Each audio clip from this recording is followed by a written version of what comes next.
Al termine della partita a Castiglione Prato abbiamo ai nostri microfoni il vice allenatore del Prato, Bianchi Tommaso, al quale chiediamo un giudizio sulla partita. Io ho visto un primo tempo di marca castiglionese, Sì. nel secondo tempo il Prato però ha tentato in tutti i modi di rientrare in partita, ha segnato una rete, però purtroppo per alcune imprecisioni o per le parate del portiere non vi è riuscito.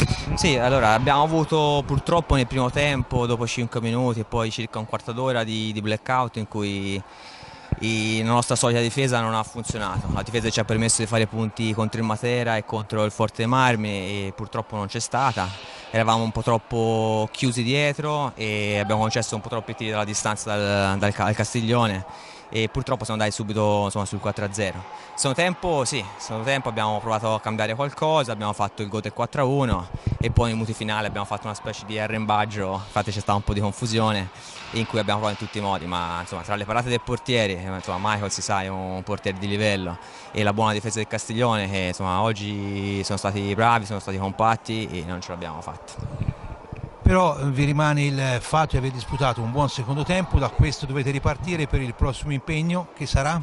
GCC, ospitiamo in casa il Viareggio, insomma, una delle candidate alla promozione, una partita di certo non facile, ma insomma, pensiamo insomma, di far bene, insomma, ci stiamo allenando bene in questi ultimi tempi, insomma, sono arrivate nelle prime giornate una vittoria e insomma, punti importanti e insomma, speriamo di far bene.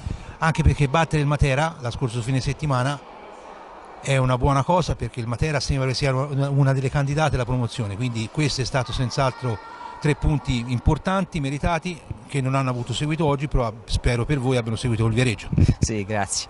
E sì, contro Matera è stata una bella prestazione collettiva della squadra, e ripeto, e quello che ci è mancato stasera è stata appunto la fase difensiva in cui eravamo un po' scollati e un po' troppo chiusi dietro. E insomma, la prepareremo e vedremo come sarà. Bene, ringraziamo il dirigente Bianchi e con questo è tutto.